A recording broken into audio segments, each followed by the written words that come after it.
Hello, my wonderful chemistry students. Okay, let's jump into SI measurements, unit conversion, analyses, etc. And it starts with identifying characteristics of physical objects of matter and seeing what categories those fit in. So first thing, we have qualitative and quantitative. Qualitative is a quality that doesn't have a number attached to it, but quantitative is an observation we make that does have a number attached to it. So let me give you an example. The mineral sulfur is a bright yellow color. And so if we're looking at this mineral and we say, that sulfur is yellow, that would be qualitative because there's not a number attached to that. Quantitative would be like we have 250 grams of sulfur when they have a number attached to that value. Now there's another set of categories that these observations can go in, and that's intensive and extensive. Okay? Intensive means that the property doesn't change, or the value of the property doesn't change if the size of the sample changes. Extensive is the opposite of that, that the observation, the property does change when the size of the sample changes. So let's go back to our sulfur again. If I change the size of that sample, like cut it in half, so I have my sulfur, I cut it in half, well, it's still yellow.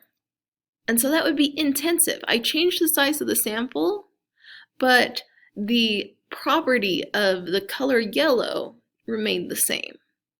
Now, what about the mass, the 200 some odd grams that we had before, we'll say 250 grams.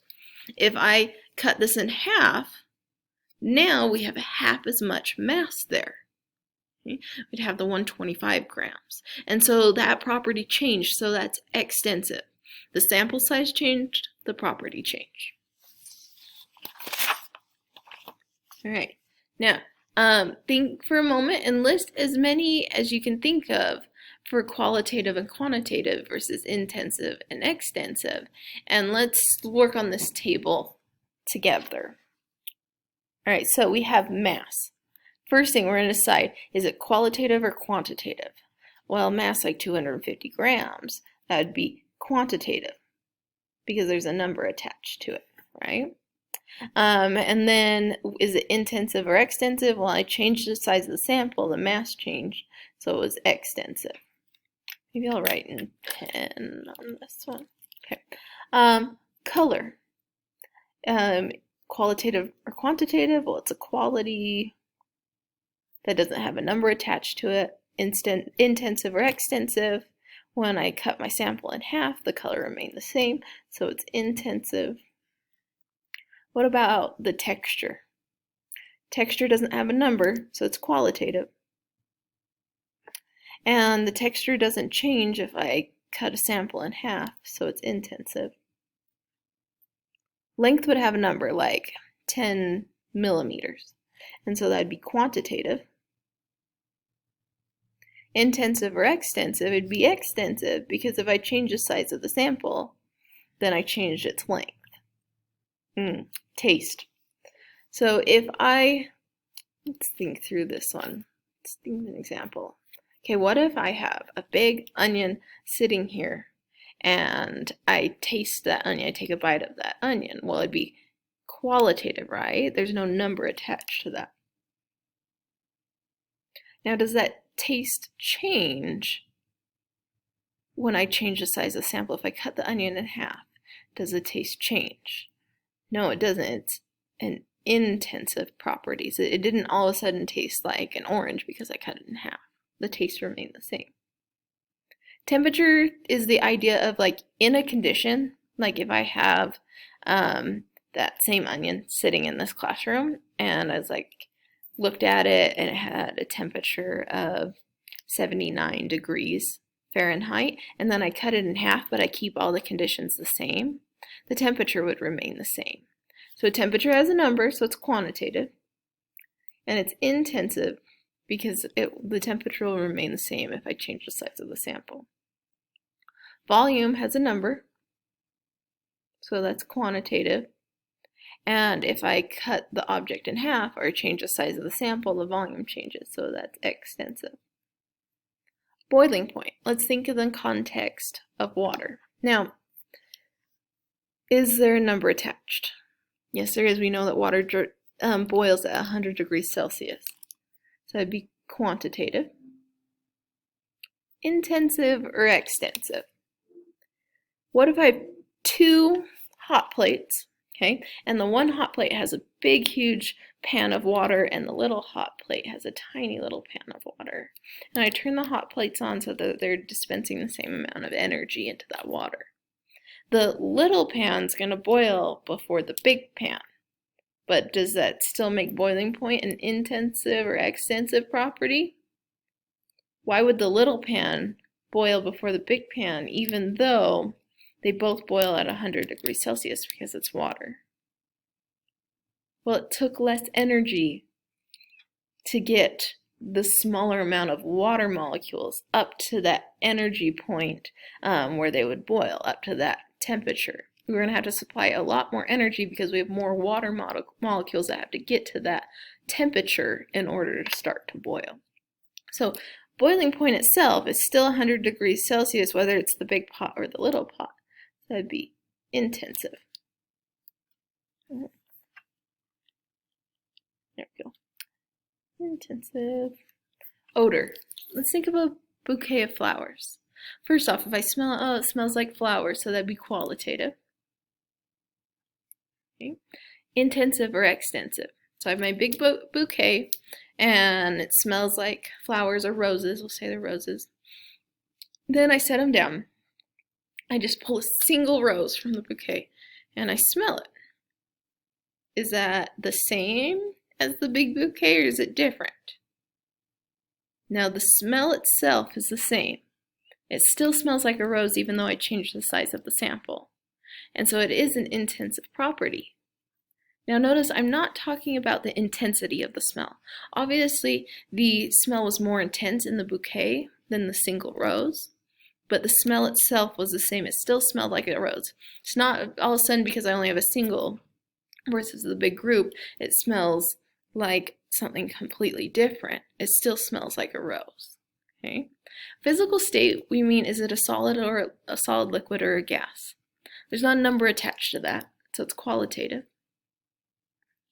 And intensive or extensive, well, if I take liquid water and I pour half of it off, it's still a liquid.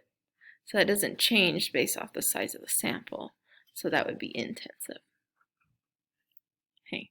So now that we've put these observations into categories, we're going to now add our units to these observations, these numerical observations, so that we can make comparisons between them. And we do this through the metric or SI system. So the first thing that you need to know is the way that this metric SI system works is we have some base unit and then we can put a prefix in front of it that could change the multiplication of 10. The SI base unit for mass is a kilogram. The SI unit for length is meters, and the SI unit for volume is liters. We are also going to talk about temperature. The SI unit for temperature is Kelvin, which might be a different temperature than you're super familiar with. We usually use Celsius and Fahrenheit. We're using Kelvin. And then the SI unit for time is seconds. Okay? So now that you've gained that information, go through and fill this out here. Base unit of time is seconds, length is meters, mass is kilogram, temperature is Kelvin. Quantity or amount of a substance, that is a mole. Okay, we'll talk about moles much later in the year, and we'll use that information extensively. No, it's just a counting unit. Just like how a dozen is a counting unit. If I have a dozen cookies, I have 12 cookies. If I have a dozen students, I have 12 students. Mole is the same thing, but it's a much bigger number. You can have a mole of anything. It just means you have a certain number of items. Okay, now here's the prefixes that we can attach to these base units. And here's the table that kind of talks through that. Here are the prefixes that you have to have memorized for this class. Kilo, darken those up. Centi, and milli. Okay, so kilo, centi, and milli. If I have 1 kilograms, kilograms are big.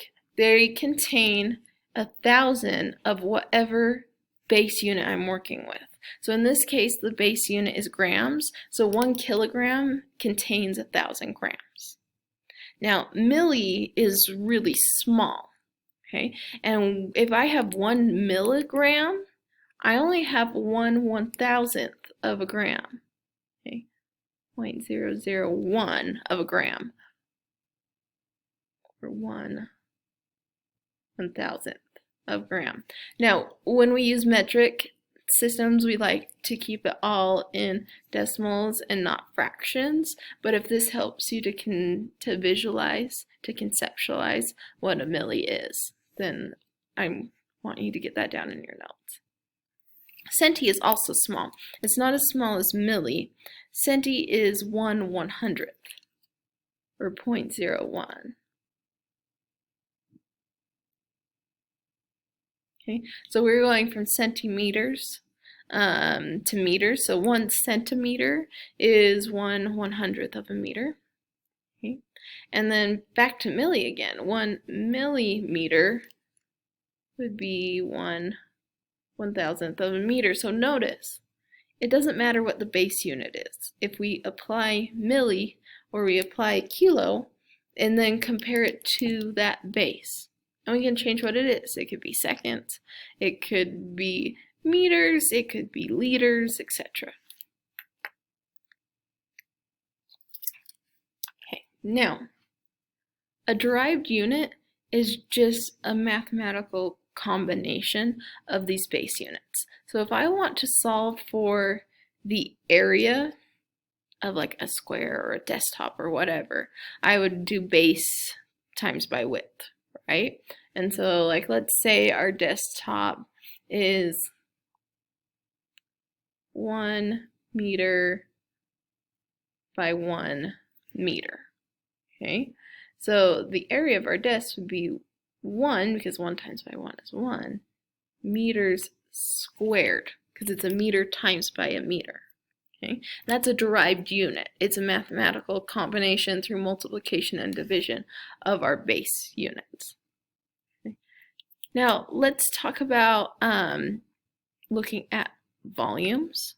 Okay, so we're going to talk about volume, determining volume, and then measurements. Okay, so here's another conversion factor that you need to have memorized. 1 liter contains 1,000 cubic centimeters. Okay, so if I had 1 cubic centimeter, that would be the same as 0.001 liters. Now that's the same as a milliliter, right? 1/1000th of a liter. So 1 milliliter would be the same as 1 cubic centimeter. And that's what you need to have what you have to have memorized for this class right there. Okay, so we're going to move on to page 8, and we're going to jump into temperature, and we'll start there for our next video for this day. Okay, take a break, get a drink of water, whatever, and then head back here to finish up your notes.